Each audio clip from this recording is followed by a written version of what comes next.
Thank you for joining me today. Today we're going to talk about how the Amazon Chime SDK uses machine learning to upgrade audio and video sessions in real-time communication networks. My name is Sid Rao. I'm the general manager of the Amazon Chime SDK. The Amazon Chime SDK powers a number of real-time communication applications across the globe, from Slack huddles to Cerner telemedicine visits.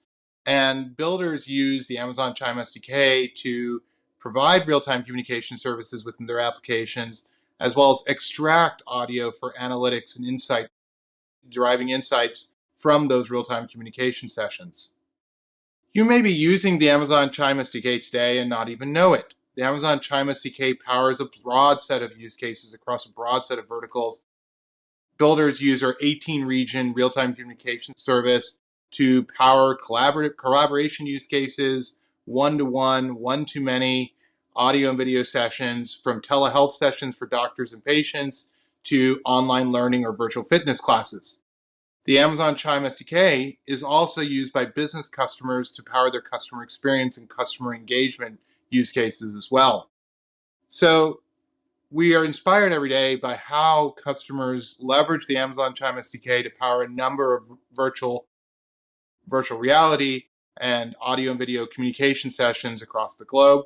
And we take the complexity of building these real-time communication sessions away from the developer. We do that undifferentiated heavy lifting of taking audio video sessions across the globe, mixing them together, redistributing them to participants, as well as integrating with existing telecommunication platforms by leveraging the session initiation protocol, SIP, to power real-time communication sessions with existing telecommunication platforms from Cisco, Avaya, Mitel, Genesys, a broad set of telecommunication platforms as well. But today, we're going to talk about how machine learning can be used to upgrade that audio and video experience.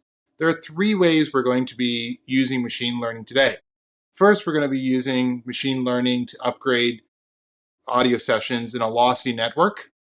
So, for example, customers may be on congested Wi-Fi and they're looking to see how they can improve the audio session when they're having packet loss. And we'll talk about the techniques that are in the platform today in WebRTC, and then how we're using machine learning to upgrade those techniques. The second mechanism that we're going to talk about where we're using machine learning is where customers are deriving insights. Usually these insights come from transcriptions, topic detection, sentiment detection, and speaker identification, and using those insights to basically power more productive and collaborative conversations with their customers or various different constituents that they're trying to serve. Finally, we're going to talk about how machine learning can be used to upgrade an audio session on an existing telecommunications platform. These existing telecommunication platforms use narrowband codecs due to their legacy nature, and how we can upgrade those narrowband codecs to wideband experiences that are more compatible with real-time communication sessions that customers are powering today using the Amazon Chime SDK. So let's start with the packet loss concealment use case. So today in WebRTC, we have a mechanism to redundantly encode audio so that if there is packet loss or if there is a lossy network, that audio can be reconstructed by various different endpoints. The way that works is through RFC 2198, which is where we deliver redundant audio packets within the RTB payload to recover lost audio gaps of around 20 milliseconds. So we adjust how we do this based upon observed packet loss on the session. So as packet loss increases, we start sending more redundant packets, and we only send redundant data when there is voice activity, as in when somebody is speaking. So this redundancy mechanism is the traditional way that developers have solved the last mile and lossy network problem.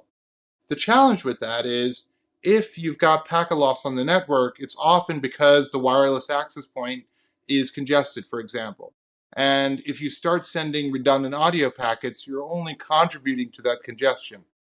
So sending redundant packets, while the simplest way to solve the problem, and it's definitely the way to solve the problem in WebRTC today, is probably not the best way to solve the problem, especially when you're talking about lossiness that's as a result of Wi-Fi or lossiness that's as a result of roaming, for example, between different wireless cellular towers on a mobile device. So let's talk about how machine learning can be used to solve that problem. So the Opus codec today supports packet loss concealment. It has a mechanism where it redundantly encodes a little bit of audio data and then tries to reconstruct that data when packets are missing.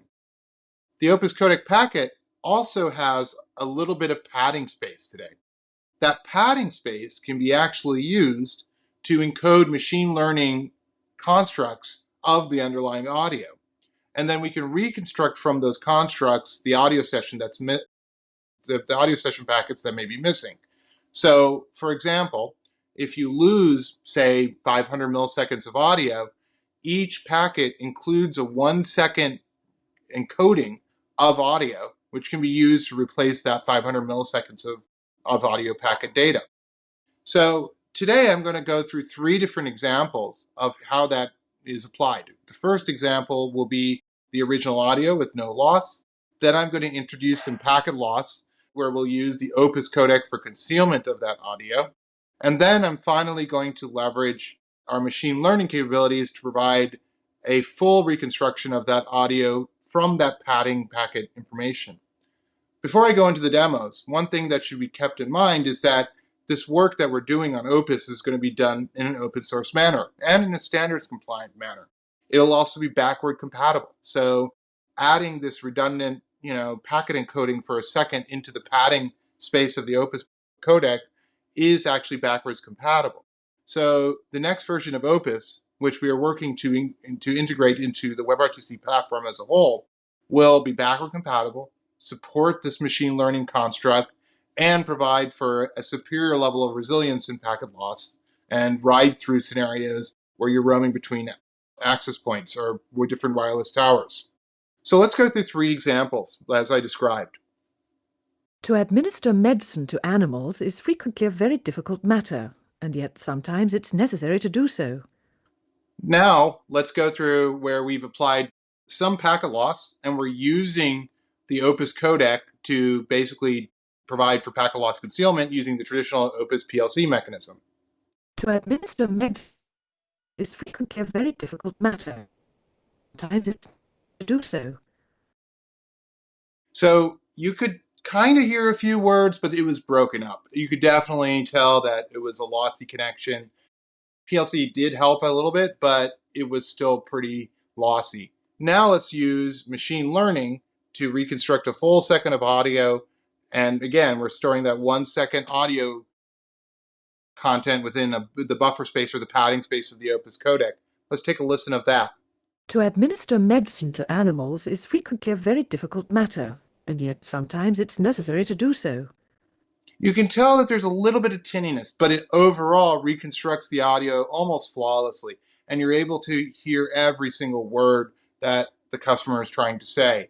So this is again how machine learning can be used to upgrade an audio session by reconstructing packets in a lossy network, whether that's due to Wi-Fi access point congestion or it's due to last mile problems with the internet service provider.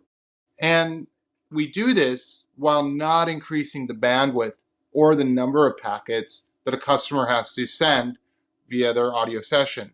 So that's what makes machine learning super powerful here. Neural compression enables us to keep the bandwidth the same, keep the packet count the same, make it backward compatible, and still provide packet loss concealment for up to a second per packet.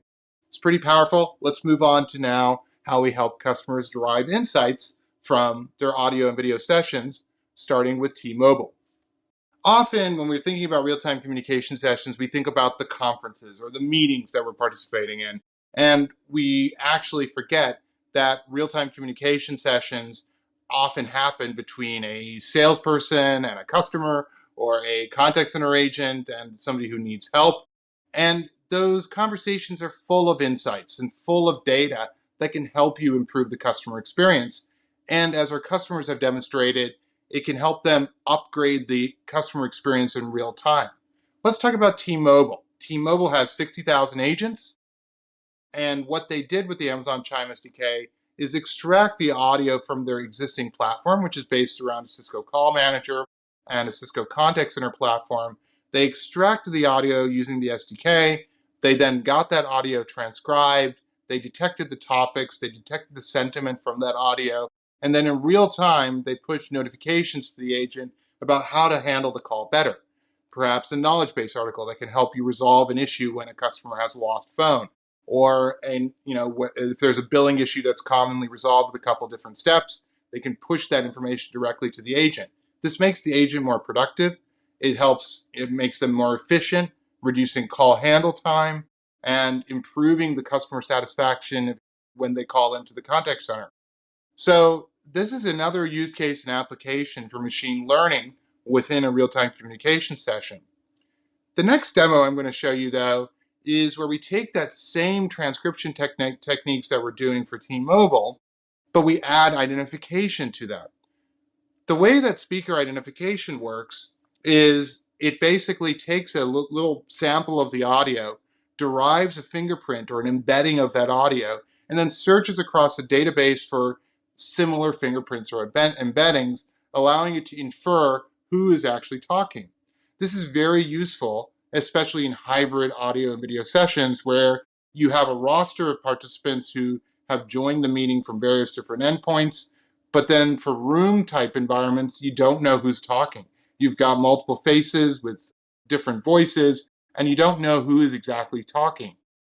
Our ability to discern the identity of users in these hybrid environments is super useful for our customers.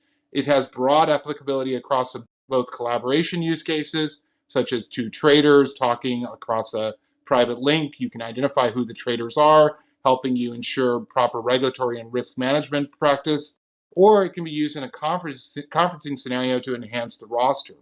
Let's see a quick demo again of how we're using machine learning to identify the speakers in a multi-party audio session while also combining that with the transcript to create an enriched user experience. Hey Turab, this is a very cool demo. Can you tell me a little bit more about how it works? Sure. So given a recording, let's say a video recording, we use the transcribe service to get a transcript for the conversation and also find the speaker boundaries. And then followed by that, we use the speaker recognition model. So the transcribe model gives the speaker boundaries, and then we use the speech between those boundaries to assign the speech to different speakers. For that, we use the voice recognition model to identify which speaker spoke when. It works very well. I was very surprised. So I'm curious about the current limitation of this system, such as the number of speakers or something. Sure. So in terms of the number of speakers, I haven't tested the upper limit. But one other limitation is the speaker recognition model currently doesn't support overlapping speakers. So if you did try it with that, it might fail. So the users there were basically talking. It was using speaker boundaries to determine who is actually talking. That limitation of overlapping talkers is actually something that our team is working on to be able to discern multiple voices and personalize and tease apart various different voices when they're in an overlapping session. But as you can see, providing that identity information is super useful in a hybrid session. And it's also useful in contact center sessions as well, where you can expedite customer lookup. You can search across a database of, say, 25,000 different voices to find which customer you're talking about. And then you can actually do domains of voices, right? So you can have like a group, which is your VIP customers that you're going to search across versus, say, your normal customers who maybe get a different class of service. And you can provide those kind of search mechanisms by domain within a real-time communication service. Again, useful in conferencing applications, as well as one-to-one conversations where identity is super useful to discern and enrich the analytic data that you're getting from the transcription of that underlying audio data. The final example I'd like to show you is how we can apply machine learning to uplift an existing telecommunications system. So today, when we look at Amazon Chime SDK, we have plenty of customers who bring an existing telecommunications system they would like to integrate with the SDK, often with the Session Initiation Protocol, SIP. So they may have a Cisco call manager with a desk phone environment, and they want to participate in that audio and video session as efficiently as if they were on a browser endpoint with 48 kilohertz audio over Opus. Unfortunately, those legacy platforms for interoperability purposes traditionally only support the G711 codec. Sometimes you get G722 from that, but the audio definitely does come at a lower resolution than what you would see in a browser-based endpoint. So what we do with machine learning is we enrich the audio. We actually provide an uplift mechanism where we can increase the resolution of the source audio from 8 kilohertz audio to, say, 24 or 48 kilohertz audio, therefore allowing a customer coming from a legacy telecommunications system to participate in a real-time communication session with high-quality audio, with high-quality wideband audio. So in summary today, I wanted to conclude by going over the 3 different examples that we use machine learning to upgrade real-time communication sessions. First, we use machine learning to handle lossy networks and to provide packet loss concealment in the form of the next generation of Opus, which again, we're contributing to open source and will be available for integration into the WebRTC platform. Second, we are basically using machine learning for deriving insights. I showed you a demo of deriving the identification of a user in a multi-party audio session. You can use that identity data to enrich other machine learning applications such as transcription, sentiment detection, or topic detection. And finally, the third example I demonstrated today was the ability to take low narrowband audio from a legacy telecommunications platform and upgrade it to wideband audio more compatible with modern WebRTC-based sessions. So all of these developer primitives are now available in the Amazon Chime SDK. If you'd like to collaborate with us on the Opus codec, we'd be happy to do that in open source. That is where we're using machine learning to upgrade a codec while providing backward compatibility. But the other primitives I've described today, such as speaker identification, or the ability to do transcription, or the ability to provide super resolution, these are primitives that are available in the SDK and that can be leveraged. And I encourage you to come and engage with us about how to leverage those machine learning capabilities in your real-time communication platform. With that, I'd like to thank Meta for their time today, and I'd like to thank the audience for listening. Hopefully this was a useful and educational session about how to use machine learning in a real-time communication session. Thank you.